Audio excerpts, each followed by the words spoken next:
ছাড়ুন আমাকে, আমি থাকবো না আপনার সাথে, আমাকে যেতে দিন। কথাটা কান্না করতে করতে বলল আইদা। আর এইদিকে সোফায় বসে বসে আরাম করে আপেল খাচ্ছে আদিল চৌধুরী। এমন ভাব করছে যে সে কিছুই শোনেনি। আইদা আবার চিৎকার করতে করতে বলতে লাগলো, আপনি কি শুনতে পান না? আমি থাকবো না আপনার সাথে। আর কিছু বলতে যাবে তখনই আদিল আপেলটা ফেলে আইদাকে দেয়ালের সাথে চেপে ধরে আইদার ঠোঁট জোড়া নিচের ঠোঁটে দিয়ে চেপে ধরে। আর এদিকে আয়দা নিজেকে ছাড়াতে ব্যস্ত। প্রায় 5 মিনিট পর আদিল আয়দার ঠোঁট ছেড়ে গলায় একটা বাইক দিল। আয়দা জোরে জোরে কান্না করতে লাগলো। তুমি না চাইলেও আমার সাথেই থাকতে হবে, আর আমার হয়েই থাকতে হবে, কারণ আমার জান তুমি। কোন দলিলে লেখা আছে আমি আপনার, আর আপনার কাছে আমার থাকতে হবে? চুপ, একদম চুপ। আর বাকি রইল দলিলের কথা, তা তুমি একটু দেখতে পারবে জান পাখি। কপালে চুমু খেয়ে কাকে কল দিল আর আসতে বলল। প্লিজ আমাকে যেতে দিন, আশ্রমে সবাই আমাকে খুঁজছে হয়তো। আয়দা ইয়েতিম, তাই সে আশ্রমেই বড় হয়েছে। দেখতে মাশাল্লাহ একটু দুষ্টু, আর এই আয়দার দুষ্টুমিগুলোই আদিলকে পাগল করেছে। আশ্রমেই প্রথম দেখা হয় আদিল আর আয়দার। আর আশ্রমটা ছিল আদিলের বাবার। এখন আদিল দেখাশোনা করে। দ্য গ্রুপ অফ এয়ার ইন্ডাস্ট্রির মালিক 2 বছর আগে কার অ্যাক্সিডেন্টে পুরো পরিবারকে হারায় আদিল। আদিল দেখতে অনেক কিউট, লম্বা 6 ফুট 6 ইঞ্চি, গায়ের রং ফর্সা, আর অনেক রাগী আর বদমেজাজি। বাবার মৃত্যুর পর নিজেই সামলিয়েছে তাদের কোম্পানি, আর এখন সে বাংলাদেশের নাম্বার 1 বিজনেসম্যান। কেউ খুঁজবে না, কারণ সবাই জানে তুমি আমার সাথে। এখন নিচে চলো আমার সাথে। যাব না আমি। কি করবেন আপনি? আদিল এ কথা শুনে রেগে গেল সে। আবারও আয়দার ঠোঁট নিজের দখলে নিয়ে নিল। আদিল আয়দাকে ছেড়ে বলে, জান পাখি, এখন আমার সাথে নিচে যাবে, নাকি এখানেই বাসর করব তোমার সাথে? আয়দা আদিলের কাছে অনেক ভয় পেয়ে যায়, তাই সে বেশি কথা না বলে আদিলের সাথে নিচে যায়। নিচে গিয়ে আয়দা তো পুরো অবাক, কারণ নিচে একটি উকিল এবং একটা হুজুর বসে আছে। হুজুর, বিয়ে পড়ানো শুরু করেন। এসবের মানে কি? আর আপনি কিভাবে ভাবলেন আমি আপনাকে বিয়ে করব? সেই প্রথম থেকে আপনার সব কথা মেনে চলছি, শুধুমাত্র আপনার বাবার প্রতি শ্রদ্ধা দেখিয়ে। আর এখন আর না। আর কিছু বলতে যাবে তখনই আদিল আয়দাকে একটা চড় দিল। এত বড় সাহস! আমার কথার উপর দিয়ে যেখানে কেউ কথা বলতে পারে না, সেখানে তুমি চিৎকার করছো। আমি আমার আসল রূপটা তোমাকে দেখাতে চাই না জান পাখি, তো এখন যা হচ্ছে তা হতে দাও। এইদিকে হুজুর আর উকিলও আদিলের এমন রাগ দেখে ভয় পেয়ে যায়। তারপর 3 কবুল ও রেজিস্ট্রেশন পেপারে সাইন করে আদিল আর আয়দার বিয়ে সম্পূর্ণ হয়। সবাই চলে যাওয়ার পর আয়দা ঠিক আগের ন্যায় সোফায় বসে আছে। আয়দা ওঠো, রাতের খাবার খাবে, চলো। আয়দা, তুমি যাবে আমার সাথে, নাকি আমি অন্য টেকনিক ইউজ করব? শালা রাম ছাগল, হাতির বাচ্চা, লেজ কাটা টিকটিকি, তুই যে এমন করবি আমার সাথে সাথে জানলে তো সামনেই আসতাম না। মনে মনে বকা শেষ হলে চলো, আজ তো আমাদের বাসর। আমার তো তর সইছে না। আয়দা রাগী চোখে আদিলের দিকে তাকিয়ে আছে। এভাবে তাকিও না, আমার এখানে লাগে। আয়দা আর কিছু না বলে উঠে দাঁড়ায়। তারপর দুইজনেই রাতের খাবার খেয়ে নিল। হঠাৎ করে আদিল আয়দাকে কোলে তুলে নেয়। এই আপনি কি করছেন? নামান, নামান আমাকে। একটা আছাড় মারবো যদি আবার নড়ো। আয়দা ভয়ে চুপ হয়ে যায়। রুমে গিয়ে আদিল আয়দাকে নামায়, আর তখনই আয়দা বলে, আমি আপনার সাথে এক রুমে থাকবো না। আদিল আয়দার এই কথা শুনে আয়দাকে ধাক্কা দিয়ে বিছানায় ফেলে দেয়, আর আয়দার উপরে ওঠে ওর ঠোঁট নিজের দখলে নিয়ে নেয়। আর আয়দার হাত বিছানায় চেপে ধরে প্রায় 10 মিনিট পর আদিল আয়দার ঠোঁট ছেড়ে এক টান দিয়ে আয়দার ওড়না ফেলে দেয়, আর আয়দা ঠুকরে কেঁদে ওঠে। তুমি কি চাও আমি এটা করি? চাও না তো? তো এখন চুপচাপ আমার সাথে শুয়ে থাকো। আয়দাও হ্যাঁ সূচক মাথা নাড়ায়। চারটে বালিশ কেন?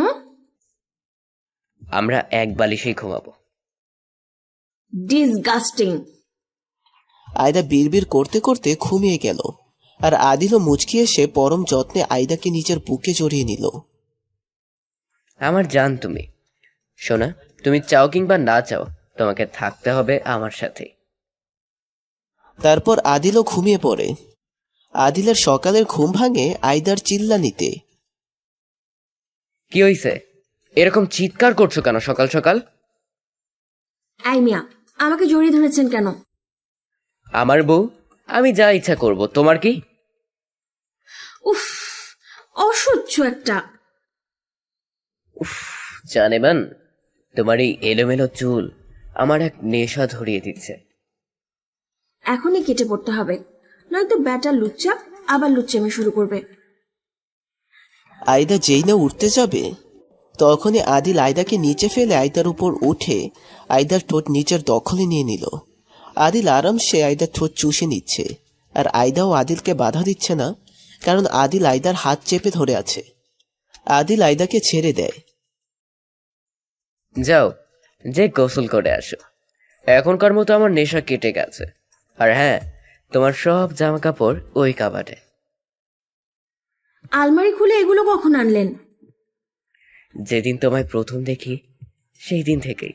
আর এখন জলদি যাও, ফ্রেশ হয়ে আসো। আয়দা আর কিছু না ভেবে গোলাপি রঙের একটা শাড়ি নিয়েই ওয়াশরুমে দৌড়। শাওয়াল নেওয়ার পর ঘটল এক বিপত্তি। আয়দা শাড়ি পরতে পারে না, আর আদিলও অনেকক্ষণ ধরে ওয়েট করছে। এই, তুমি বের হবে না, আমি ভিতরে আসবো। 2 মিনিট। তারপর কোনো রকমে শাড়ি পেঁচিয়ে বেরিয়ে আসলো। আদিল বিছানায় বসে বসে ফোনে গেম খেলছিল। ওয়াশরুমের দরজা খোলার আওয়াজে সামনে তাকায়, আর আয়দাকে দেখে হেসে গড়াগড়ি খাওয়ার অবস্থা। এটা কি করছো? একদম হাসবেন না, সব দোষ আপনার। প্রথমত আমি শাড়ি পরতে পারি না, আর দ্বিতীয়ত আপনি আমাকে কখনো শাড়ি পরতে দেখেছেন যে শাড়ি কিনে ফেলেছেন? না, দেখেনি, তাই তোমার জন্য শাড়ি কিনেছি। আর দোষ যেহেতু আমার, আমাকে ঠিক করতে দাও বলেই আয়দার দিকে আগাচ্ছে। না, থাক, লাগবে না। চুপ! তারপর আদিল নিজের চোখ বন্ধ করে আয়দাকে শাড়ি পরিয়ে দেয়। বললে ভুল হবে, দুষ্টুমি করেছে। কখন আয়দার পেটে নিজের ঠোঁট ছোঁয়ায়, আর এদিকে আয়দা বেচারি শেষ। আয়দাকে শাড়িটা বেশ মানিয়েছে। আদিলের আবার নেশা ধরে যাচ্ছে, তাই আদিল বলল, শেষ, যাও নিচে গিয়ে আমার জন্য ব্রেকফাস্ট রেডি করো। যাও, নো মোর টক। আয়দাও লক্ষ্মী মেয়েদের মতো নিচে গেল। খাবার সব রেডি, কারণ সার্ভেন্টরা সব করে ফেলেছে, আর আয়দা টেবিলে সব পরিবেশন করছে। আদিল নিচে এসে একটা ব্রেড টোস্ট নিয়ে খেতে লাগলো, সাথে আয়দাও। আয়দা, এক গ্লাস জুস দাও তো। আমি কেন, আপনি নিন না। তুমি নিয়ে আসবা নাকি আমি উঠবো? নিন, ধরুন। বলে চলে যেতে নিল আদিল আয়দাকে কোলে বাসায়। নাও, এটা খাও, কিন্তু গিলবে না। আয়দা কিছু বলতে যাবে, তখনই আরেক ধমক। আয়দাও জুসটা মুখে নিল, আর আদিল আয়দার ঠোঁটের সাথে নিজের ঠোঁট মিলিয়ে জুস খেতে লাগলো। আয়দা কিছু বলতেও পারছে না, ভয়ে, আর এইভাবেই আদিল জুসটা শেষ করলো। আদিল জুসটা শেষ করার পর আয়দাকে বলল, আয়দা, চলো আমার সাথে, আমাকে রেডি করিয়ে দেবে অফিসের জন্য। আই মিয়া, আপনি কি বাচ্চা নাকি যে আপনাকে রেডি করে দিতে হবে আমায়? না, আমি তো তোমার হবু বাচ্চার বাবা জান। আয়দা তো লজ্জায় মাথা নিচু করে আছে। ও বুঝতেই পারে নাই যে আদিল এমন কিছু বলবে। হাই, আমার বউটাকে লজ্জা পেতে দেখতে যা লাগে না, মন চায় খেয়ে ফেলি। অসহ্য। বলে উপরে চলে গেল, আর এদিকে আদিল হাসতে হাসতে শেষ। কিছুক্ষণ পর জান পাখি, এখানে আসো, আর আমার টাইটা বেঁধে দিয়ে যাও। আমি পারবো না। আমি যদি আসি তাহলে তোমার টাইও বাঁধতে হবে, সাথে অন্য কিছু দিতে হবে। আসছি। আয়দা ভালো করেই বুঝতে পারলো যে আদিল কি বলতে চাচ্ছে। গুড সোনা। এই সোনা জান পাখি এগুলো কি? হ্যাঁ, আমার একটা নাম আছে, আইদা ইসলাম কণিকা। না, তুমি ভুল বলছো। তুমি এখন আয়দা ইসলাম কণিকা আদিল চৌধুরী। আয়দার কোমর জড়িয়ে বলা কথাটা। আয়দা কিছু বলতে যাবে তখনই আদিল আয়দার গলায় মুখ ডুবায়, আর আদিলের হঠাৎ আক্রমণে আয়দা জমে বরফ হয়ে যায়। আদিল ধীরে ধরে গলা থেকে নেমে কল্লার বনে কিস করতে থাকে। তখনই আদিলের ফোন বেজে ওঠে আর দুইজনই তাদের ঘর থেকে বেরিয়ে যায়। ফোনটা আসার আর সময় পেল না। বিরক্ত হয়ে ফোনটা রিসিভ করলো। আদিলের পিএ সাইফুল ফোন করেছে। আজ একটা জরুরি মিটিং ছিল, ক্লায়েন্টরাও সব চলে এসেছে। ওকে, আমি আসছি। আয়দার কপালে আদিল ডিপলি একটা কিস দিল আর বলল, সাবধানে থেকো চান পাখি, আমি আসছি। আর ভুলেও পালাতে চেষ্টা করো না কিন্তু। আল্লাহ হাফেজ। আদিল চলে যায় আর আয়দা একা একা বোর ফিল করে, আর ফোনটাও নেই তার কাছে। তাই আয়দা ভাবলো পুরো বাড়িটা ঘুরে দেখবে। যেই ভাবে সেই কাজ। আয়দা ঘুরতে ঘুরতে ছাদে চলে যায় আর ছাদ থেকে সে নিচে দেখতে পায় অনেকগুলো গার্ড পাহারা দিচ্ছে। এই লোকটার কি একটু বিশ্বাস নাই নাকি? পান্ডা একটা। রাতে আদিল অফিস থেকে এসে দেখে আয়দা সোফায় বসে বসে চকলেট খাচ্ছে। তাই দেখে আদিল বলল, আমার জান পাখিটা কি করে? কি করছি দেখেন না? এই মেয়ে চুপ, একদম চুপ। সোজা কথার বাঁকা উত্তর দাও কেন সব সময়? এরপর যদি এমন কিছু করো, আমার চেয়ে খারাপ কেউ হবে না। বলেই আদিল উপরে চলে গেল। আদিলের এমন ব্যবহারে আয়দা অনেক কষ্ট পায়। কিছুক্ষণ পর আদিল নিচে নেমে আসে আর বলে, এই মেয়ে, তুমি জানো না হাজবেন্ড অফিস থেকে আসলে পরে খেতে দিতে হয়?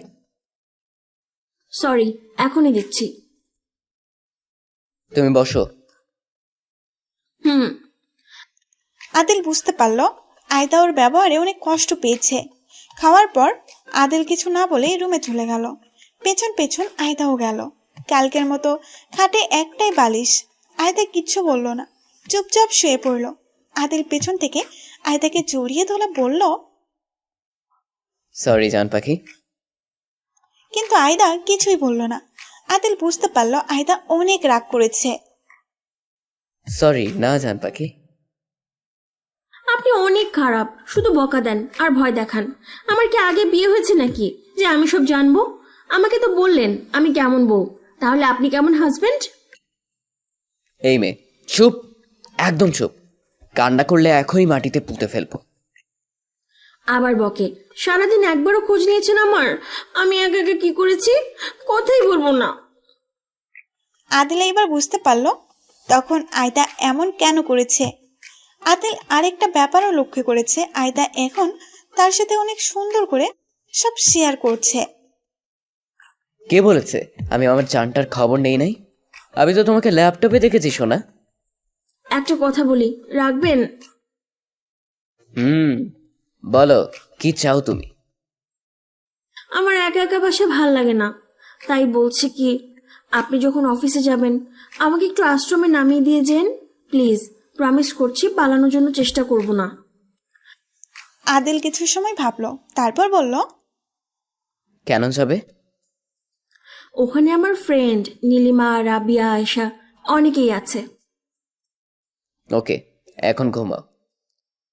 বলে আয়দাকে নিজের দিকে ঘুরিয়ে তার ঠোঁট ছোড়া নিজের ঠোঁট দিয়ে চেপে ধরে। প্রায় 5 মিনিট পর ছাড়লো আয়দাকে। আয়দাও কিচ্ছু বলল না, কারণ আদিল তার হাজব্যান্ড। আয়দাকে তার কাছেই থাকতে হবে। সকালে উঠে আদিল আর আয়দা ব্রেকফাস্ট করে, তারপর আয়দাকে আশ্রমে দিয়ে আদিল অফিসে চলে যায়। কি রে, কেমন আছিস? তারপর বান্ধবী বাসর কেমন কাটলো? উফ, কি শুরু করলি তোরা? এইসব বাদ দে, এটা বল অনেক কোথায়? অনেক আয়দার ছোট ভাইয়ের মতো, আয়দার চেয়ে 2 বছরের ছোট। ও তো একটা কাজে বাহিরে গেছে, বিকালের দিকে এসে পড়বে। ওকে। হঠাৎ করে পেছন থেকে নীলিমা আয়তাকে জড়িয়ে ধরে। তুই এখানে? দেখতে আসলাম। বিয়ের পর তো আর তোদের সাথে কোনো যোগাযোগই হয়নি। আয়দা, তুই যে এমন ভাবে বিয়ে করে নিবি ভাবতে পারিনি। বাদ দে না এইসব, এতদিন পর দেখা। তারপর ওরা সারাদিন গল্প করে কাটিয়ে দেয়। আজ আদিল অফিসের কাজ তাড়াতাড়ি করে আয়দাকে নিতে আসে, কিন্তু আদিল আশ্রমে এসে যা দেখলো তাতে আদিল রেগে ফায়ার। একটা ছেলে আয়দাকে জড়িয়ে ধরে আছে, আর আয়দাও তাকে জড়িয়ে ধরে হাসছে আর কথা বলছে। আদিল গিয়ে ঠাস করে একটা চড় দিয়ে বলে, এর জন্য তোর বাসায় ভালো লাগে না? আমার কথাটা তো শুনুন। আয়দা আবার কিছু বলতে যাবে, তার আগে আবার আদিল আরেকটা চড় দিয়ে বলে, আমার আগেই বোঝা উচিত ছিল। তোর মতো একটা জারজ মেয়ের থেকে কি আর আশা করা যায়? আয়দা জারজ কথাটা শুনেই চুপ হয়ে যায়। ভাইয়া আপনি ভুল ভাবছেন। আমার সামনে থেকে এখন তুই সর, নয়তো তোকে খুন করে ফেলবো। এদিকে আশ্রমে ছোটখাটো একটা ভিড় জমা হয়ে গেছে। আদিলকে কেউ কিচ্ছু বলতে পারছে না ভয়ে। আদিল আয়দার হাত টানতে টানতে গাড়িতে বসায় এবং কোমর থেকে বেল্টটা খুলে আয়দাকে ইচ্ছে মতো মারে। আয়দাও কোনো ট্রু শব্দ পর্যন্ত করেনি, নিঃশব্দে চোখে জল ফেলেছে। প্রায় 1 ঘন্টা পর আদিল আয়দাকে নিয়ে বাসায় নিয়ে আসে। আদিল আয়দাকে ছেড়ে ফ্রেশ হতে চলে গেল, আর আয়দা এখনো আগের নাই বিছানায় শুয়ে শুয়ে চোখে জল ফেলছে। আদিল কিছুক্ষণ পর ফ্রেশ হয়ে বাসা থেকে বেরিয়ে যায়। আয়দাও অনেক কষ্টে উঠে দাঁড়ায়, থাকবে না আদিলের সাথে, তাই একটা চিঠি লিখে বেরিয়ে যায় আদিলের রাজ্য থেকে। আয়দার যাওয়ার কোনো জায়গা নেই, তাই তার 2 চোখ যেদিকে চলে যায় সেদিকেই যাবে, থাকবে না এই শহরে। এদিকে আদিল বাসায় এসে দেখে পুরো বাসা খালি, তাই আদিল ভাবলো আয়দা হয়তো ছাদে গেছে, কিন্তু আদিল আয়দাকে ছাদে পেল না। পুরো বাড়ি খোঁজার পরেও আয়দার কোনো হদিস পেল না আদিল ভাবলো হয়তো আবার সে অনেকের কাছে চলে গেছে। আজকে ওকে মেরে আমি নিজেও মরে যাব। কিসে কমতি ছিল ওর? বলেই বেরিয়ে গেল আশ্রমের উদ্দেশ্যে। আশ্রমে অনেক, আয়শা, রাবিয়া বিকেলের কথা বলা বলি করছে। আদিল স্যার কিন্তু অকারণে আয়দাকে মারলো। অনেক তো আমাদের ছোট ভাইয়ের মতো। হঠাৎ করে আদিল এসে বলে, এই ছেলে আয়দা কোথায়? ভাইয়া আপু কোথায় আমি তো জানি না। আপু মানে? স্যার আসলে আয়দা অনেককে নিজের ছোট ভাইয়ের মতো আদর করে। আর হ্যাঁ, অনেক আয়দার চেয়ে 2 বছরের ছোট স্যার। ভাইয়া আপনি আমাদের ভুল ভেবেছেন। আমাকে আগে বলোনি কেন? আপনি তো আয়দাদের কথা শুনেননি, আমাদের কথা কি শুনতেন? আদিল আর কিছু না ভেবেই বেরিয়ে গেল আশ্রম থেকে। আর এদিকে আয়দা রেল গাড়িতে বসে আছে, কোথায় যাবে তার কোনো জানা নেই। হঠাৎ কেউ আয়দার কাঁধে হাত রাখে। আয়দা পেছনে ফিরে যাকে দেখে তাকে ধরে টুকরে কেঁদে ওঠে। আয়দা নীলিমাকে ধরে কাঁদছে। নীলিমার নীরব আয়দাকে শান্ত করাতে ব্যস্ত। নীলিমার নীরব রাজশাহী যাচ্ছিল, তখনই আয়দাকে দেখে, কি হয়েছে? তুই এখানে কেন আর কিভাবে? আয়দা তারপর নীরব আর নীলিমাকে সব খুলে বলে। ভাইয়া কাজটা ঠিক করেনি, এখন কি করবি তুই? জানি না। নীরব, আয়দাকে আমাদের সাথে নিয়ে যাই। তুমিও তো সারাদিন অফিসে থাকো, আমি আরো একসাথে থাকতে পারবো। আর আম্মুও তো গ্রামেই থাকে। হ্যাঁ তাই ভালো হবে। না ভাইয়া, শুধু শুধু। চুপ, তুই আমার বোনের মতো, আর কোনো কথা নয়। ট্রেন চলছে আপন গতিতে, আর একরাশ কষ্ট নিয়ে শহর ছাড়ছে আয়দা।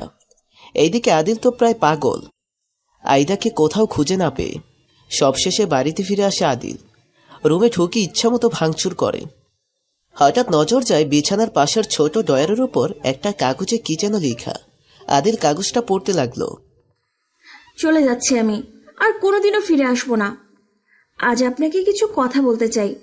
আপনার উপরে দুর্বল সেই প্রথম থেকেই, কিন্তু এটাই কি ভালোবাসা কিনা তা আমার জানা নেই। মনে পড়ে যেদিন আপনার সাথে প্রথম দেখা ভুলে আপনার গায়ে চা পড়ে গিয়েছিল, তার জন্য আপনি আমাকে কিছু বলেননি। কিন্তু তার একটু আগে সামান্য একটা ধাক্কা লাগার কারণে তিথিকে আপনি কত বকেছিলেন। আপনি বললেন না, তুমি আমার জান। তো আপনার কি জানের উপরে এতটুকু বিশ্বাস ছিল না? আমার মতে যেখানে বিশ্বাস নেই ওই সম্পর্কের কোনো মূল্যও নেই। ভালো থাকবেন। ইতি আয়দা। আদিল বেশ বুঝতে পারছে আয়দা অনেক কষ্ট নিয়ে চলে গেছে তাকে ছেড়ে। আমি জানি জান, তুমি অনেক কষ্ট পেয়েছো। তোমাকে তো আমার কাছে ফিরে আসতেই হবে, আজ হোক কিংবা কাল।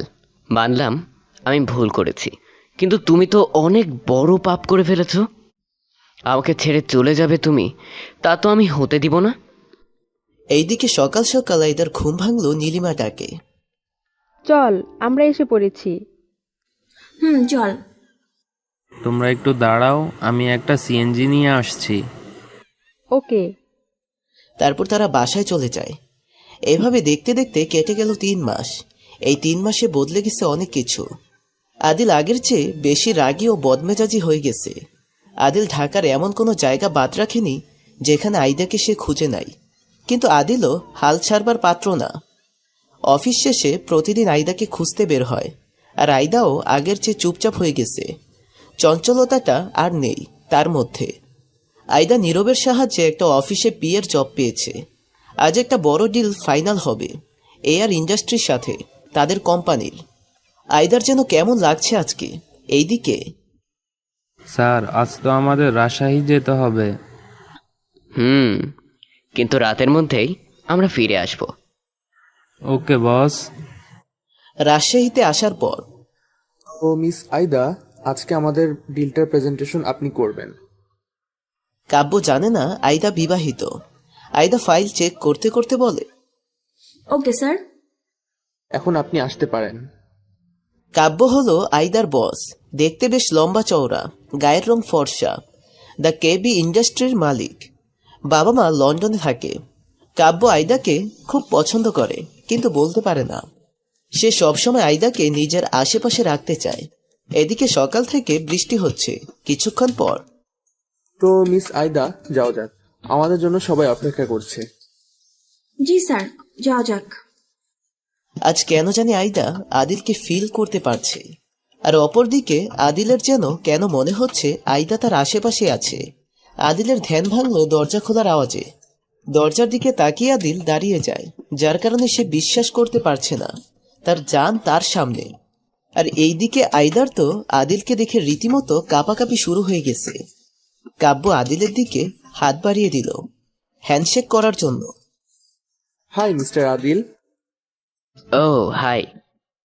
আদিল তাকিয়ে আছে আয়দার দিকে, আর আয়দা নিচের দিকে। আদিলের মন চাচ্ছে এখনই আয়দাকে জড়িয়ে ধরতে। কাব্য খেয়াল করলো আদিল আয়দার দিকে তাকিয়ে আছে। ও আমার পা মিস আইদা। কাব্যর মুখে মিস কথাটা শুনে আদিল রেগে গেল, কিন্তু কিছু বলল না। Hi miss Aida. হাই। তো শুরু করা যাক। তারপর আয়দাদের সাথে আদিলদের সাথে ডিলটা ফাইনাল হলো। আদিল আর আয়দার বিয়ের ব্যাপারটা আশ্রমের বাহিরে, আর ওরা দুজন ছাড়া কেউ কিছু জানে না। সাইফুল, আমরা ঢাকা ব্যাক করব না যতদিন না প্রজেক্টটা শেষ হচ্ছে। কিন্তু স্যার। নো মোর টক। আর শুনো, আয়দার সব ডিটেলস আমার চাই। ও কোথায় থাকে, কার সাথে থাকে। বলে কেবিন থেকে বেরিয়ে গেল। কেবিন থেকে বেরিয়ে আদিল দেখলো আয়দা কোথাও একটা যাচ্ছে। হেই মিস আয়দা। আয়দার তো ভয়ে প্রাণ যায় যায় অবস্থা। জি বলেন। মিস্টার কাব্যের কেবিনটা কোন দিকে? সোজা সোজা গিয়ে সামনে। আমার সাথে আসুন। আমার একটা কাজ আছে। চুপচাপ আমার সাথে চলুন। আয়দা ভালো করেই বুঝতে পারছে আদিল যদি তাকে একা পায় তার খবর আছে। আদিল এই শান্ত স্বভাব আয়দাকে ভয়ের সংকেত দিচ্ছে। আয়দা কাব্যের কেবিনে নক করলো। কামিন। আদিল ভিতরে প্রবেশ করলো, আর সাথে আয়দাকেও আসতে বলল। তারপর তারা ডিলটা নিয়ে ডিসকাস করলো। আর আদিল বলল সে ডিলটা না হওয়া পর্যন্ত এখানেই থাকবে। আয়দা এই ভয়টাই পেয়েছিল। এটা তো ভালো কথা মিস্টার আদিল। কিছুক্ষণ পর অফিস টাইম শেষ হয়ে যায়। এখনো বৃষ্টি হচ্ছে, যে যার মতো বাসায় চলে গেছে, কিন্তু আয়দা যেতে পারেনি। সকালে নীলিমা বলেছিল ছাতা আনতে, কিন্তু সে আনেনি। হঠাৎ করে কেউ আয়দার পেছন থেকে জড়িয়ে ধরল। কে? জান পাখি। কথাটা শোনা মাত্র আয়দার চোখ দিয়ে পানি গড়িয়ে পড়ল, আর মনে পড়ে যায় সেই দিনগুলোর কথা, আর সাথে সাথে নিজেকে ছাড়াতে ব্যস্ত হয়ে পড়ে। কি হচ্ছেটা কি? ছাড়ুন আমাকে। আই এম সরি জান পাখি, অনেকদিন পর তোমার সাথে দেখা পেলাম। এখন তোমাকে ছাড়ছি না সোনা, কারণ তুমি আমার জান, আর আমি নিজের জানকে ছাড়া কি করে বাঁচবো। দেখুন, আমি আপনার জানটান কিছু না। বলেই আদিলকে ধাক্কা দিয়ে হাঁটা ধরল আয়দা। আদিল আয়দার পিছু পিছু আসছে। আয়দা দাঁড়াও বলছি, ভালো হবে না কিন্তু। আয়দা হাঁটছে আর নিজের চোখের জল ফেলছে বৃষ্টির পানির সাথে। হঠাৎ করেই আদিল আয়দাকে নিচের দিকে ঘুরিয়ে নেয়। বেশি বেশি হচ্ছে কিন্তু। ছাড়ুন। আর কিছু বলতে দেয় না আদিল আয়দাকে। আয়দা ঠোঁটের সাথে নিজের ঠোঁট মিলিয়ে দেয়, আর আয়দা নিজেকে ছাড়াতে ব্যস্ত। কিছুক্ষণ পর আদিল আয়দাকে ছেড়ে দিল। কোন অধিকারে আপনি আমাকে টাচ করলেন? চুপ। কোন অধিকার, তাই না? অনেক জলদি দেখতে পারবা। বলেই আদিল আয়দাকে ছেড়ে চলে গেল, আর আয়দা ওখানেই বসে কান্না করতে লাগলো আর বলতে লাগলো, কেন আবার আসলেন আমার জীবনে? পরের দিন। এই আয়দা, কাল তোর আসতে এত দেরি হলো কিসের জন্য? আর এসেই কিছু না খেয়ে শুয়ে পড়লি? তোর কি শরীর খারাপ? না, তেমন কিছু না। কালকে এমনি ভালো লাগা ছিল না। নীরব ভাইয়া কোথায়? ঘুমে। কেন আজকে অফিসে যাবে না? না, আজকে বেবি আর আমার চেক আপের জন্য হসপিটালে নিয়ে যাবে। নীলিমা 2 মাসের প্রেগন্যান্ট। আচ্ছা, আমি তাহলে যাই। বাই। ওকে, সাবধানে যাস। আয়দা বাড়ির বাইরে বের হয়েছে দেখে একটা ব্ল্যাক কালারের BMW কার দাঁড় করানো, আর কারে হেলান দিয়ে আদিল ফোন টিপছে। আয়দা আদিলকে দেখে অনেক অবাক, কিন্তু আয়দা এমন ভাব নিয়ে আদিলের পাশ কাটিয়ে যাচ্ছে যেন সে আদিলকে দেখেইনি। তখন আদিল আয়দার হাত ধরে ফেলে। কি হচ্ছেটা কি? ছাড়ুন বলছি। চুপচাপ গাড়িতে উঠো। না, উঠবো না। আমাকে ছাড়ুন, নয়তো আমি চেঁচাবো। আদিল জানে আয়দা তার কথা শুনবে না, তাই সে আয়দাকে জোর করে কারের ভিতরে বসালো আর বলল, দেখো জান পাখি, আমি চাই না তোমাকে হার্ট করতে, কিন্তু তুমি কাজই এমন করো। কি করব বলো? এখন যদি তুমি আমার কথা না শোনো, তাহলে যা হবে তার জন্য তুমিই দায়ী। অসহ্য। Good girl. বলেই আদিল কারে বসে আর বলে, সিট বেল্ট লাগাও। না থাক, আমি লাগিয়ে দিই। আয়দা কিছু বলতে যাবে তখনই আদিল চোখ গরম করে ওর দিকে তাকায়, আর আয়দাও কিছু বলতে পারে না ভয়ে। সিট বেল্ট লাগাতে গিয়ে আদিল আর আয়দা অনেক কাছাকাছি চলে আসে, আর আদিলের নেশা ধরে যায়। তখনই আদিল এক হাত দিয়ে আয়দার চুল আরেক হাত দিয়ে আয়দার হাত ধরে দুজনের ঠোঁট এক করে নেয়। আদিল তো মগ্ন আয়দার ঠোঁটের নেশায়। আয়দা নড়তেও পারছে না আর কিছু করতেও পারছে না, চুপচাপ আদিলের অত্যাচারগুলো সহ্য করছে। প্রায় 10 মিনিট হয়ে গেল। আদিল আয়দাকে ছেড়ে দেয়। আয়দা জোরে জোরে শ্বাস নিচ্ছে। এই মেয়ে, তুমি এরকম করছো কেন? তো কি করব? এমন কেউ করে? অসহ্য একটা। আমি যাব না আপনার সাথে। তাই না?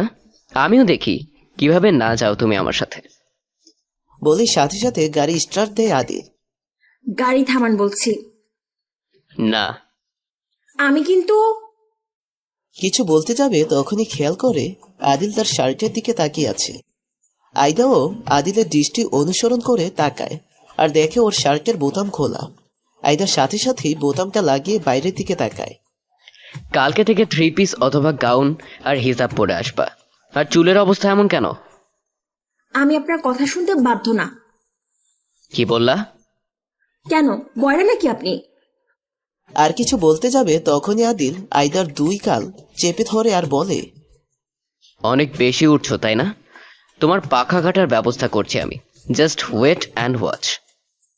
আয়দা এখন নিজেকেই নিজে বকছে, কেন যে সে এইরকম রেগে কথা বলতে গেল। সারা রাস্তায় আদিল আর কোনো কথা বলেনি, অফিসে গিয়ে আদিল কাব্যের কেবিনে গেল। তো মিস্টার কাব্য, কিছুদিনের মধ্যে তো ডিলটা কমপ্লিট হয়ে যাবে, তাই না? 10 থেকে 12 দিনের মধ্যে শেষ হয়ে যাবে। ও আচ্ছা, তো এইটা আমার পিএ সাইফুলও দেখে নিবে। আমি আজই ঢাকা ব্যাক করব। কিন্তু মিস্টার আদিল, আপনি তো বলেছিলেন আপনি থাকবেন। তার পারছি না, একটা জরুরি কাজ আছে তার জন্য। ওকে। অফিস শেষ হওয়ার আগেই আদিল অফিস থেকে বেরিয়ে যায়। আইদার কাছে ব্যাপারটা একটু খটকা লাগে, কিন্তু এতটাও পাত্তা না দিয়ে নিজের কাজে মন দেয়। অফিস শেষ হওয়ার পর আইদা রিকশার জন্য অপেক্ষা করছে, কিন্তু তখনই একটা বড় কালো গাড়ি আইদার সামনে থেকে আইদাকে জোর করে গাড়িতে ওঠায়, আর একটা রুমাল দিয়ে আইদাকে অজ্ঞান করে ফেলে। প্রায় 6 ঘন্টা পর আইদার সেন্স আসে। আইদা নিজেকে একটা বিছানায় আবিষ্কার করে, আর তখনই আইদা লাফিয়ে উঠে বসে। রুমটা তার খুব চেনা, কারণ এইটা আদিলের রুম। তখনই দরজা খুলে আদিল রুমে প্রবেশ করে। তুমি এসব আপনি করছেন? এই, একদম গলার আওয়াজ নিচে। করবো না, চুপ। কি করবেন? আর শুনুন, আমাকে যেতে দিন। এই মেয়ে, খুব সাহস না তোমার আমাকে ছেড়ে যাওয়ার? আজ এমন হাল করব, আমাকে ছেড়ে যাওয়ার কথা ভাবতেই পারবা না। বলেই আইদাকে দেয়ালের সাথে চেপে ধরে, আর আইদার ঠোঁটে পাগলের মতো কিস করতে থাকে। আইদা নিজেকে ছাড়াতে চাচ্ছে, আর আদিলকে ইচ্ছা মতো মারছে। আদিল আইদাকে কোলে নিয়ে বিছানায় ফেলে আইদার উপরে উঠে যায়। প্লিজ আমাকে ছেড়ে দিন। এই কথা শোনার সাথে সাথে আদিল আরো রেগে যায়। আদিল আর কিছু না ভেবে আইদার বুকে মুখ ডুবায়, আর এক হাত দিয়ে আইদার হাত চেপে ধরে। আইদা কান্না করছে আর বলছে, প্লিজ না, আমাকে যেতে দিন। আদিল আয়দার কোনো কথায় কান দেয়নি। আদিল তো চেয়েছিল সব আয়দার সম্মতিতেই হোক। আপনি অনেক খারাপ। I hate you. তখন আদিল নিজের ভর আয়দার উপর ছেড়ে দেয়। হ্যাঁ, আমি জানি আমি খারাপ, বাট লাভ ইউ জান পাখি।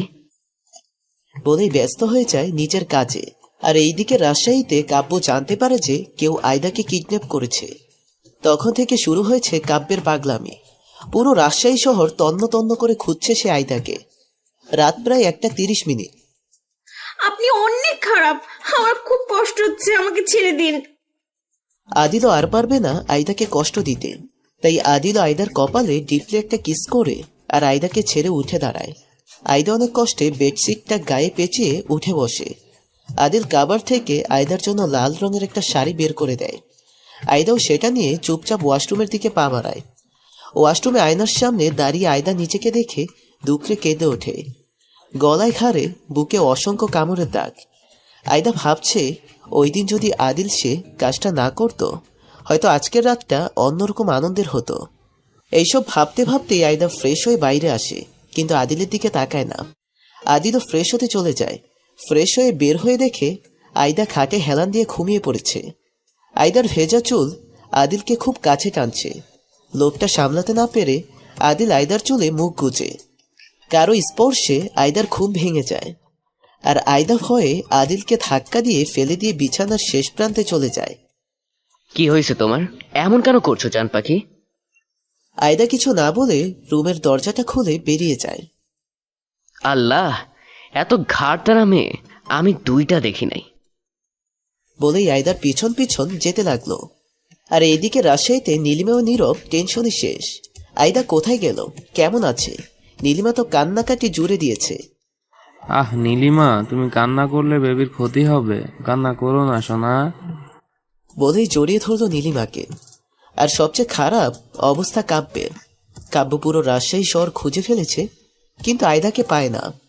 পুরো বাড়ি তছনছ করে ফেলেছে, আর গার্ডদের প্রতি তার রাগ আছেই। কাব্য ড্রিঙ্ক করে মাতাল হয়ে গাড়ি চালাচ্ছিল, আর তখনই একটা ট্রাকের সাথে ধাক্কা খেয়ে সাপোর্ট ডেট হয় তার।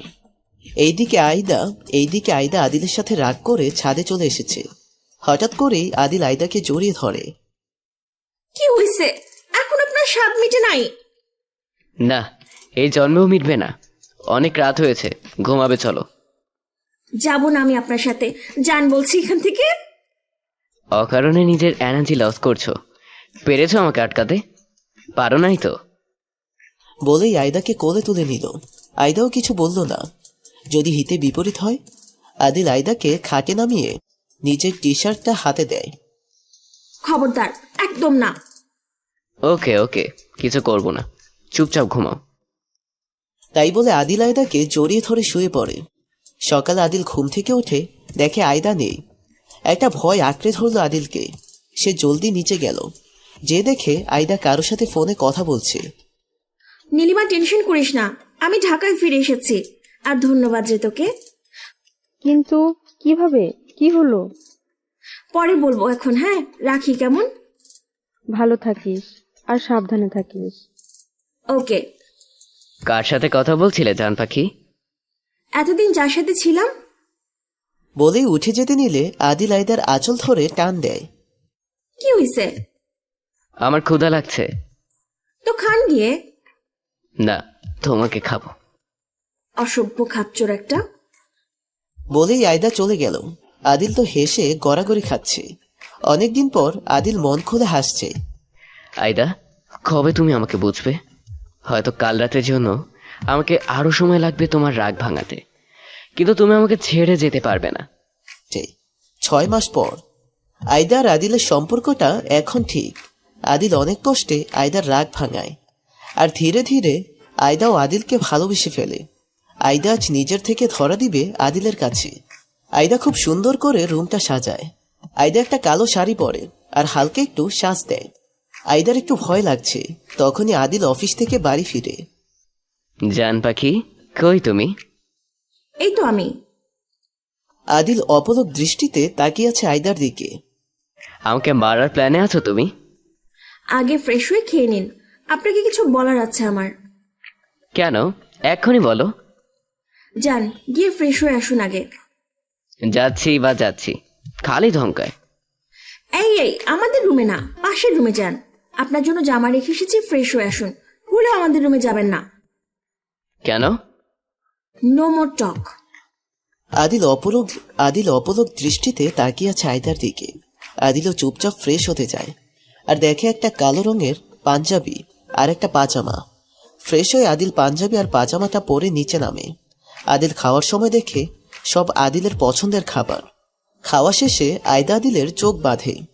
কি করছো জান পাখি? চুপচাপ আমার সাথে চলুন। ওকে। আয়দা রুমে গিয়ে চোখ খুলে দেয় আর আদিলের সামনে একটা লাল গোলাপ নিয়ে হাঁটু গেড়ে বসে বলতে থাকে, আপনাকে ভালোবাসতে আমার ভয় লাগতো আপনার রাগের জন্য, তাই আপনার থেকে দূরে দূরে থাকতাম। কিন্তু এখন আমার আপনাকে চাই, আর সবকিছুর জন্য আমাকে ক্ষমা করে দিন। আমি আপনাকে অনেক ভালোবাসি। আমার জান তুমি, তোমার জায়গা নিচে না, আমার বুকে। আদিল আয়দাকে বুকে টেনে নেয়। তারপর আয়দা আদিলের বুকে মুখ লুকালো। আদিল আয়দাকে পরম আবেশে চড়িয়ে নিল।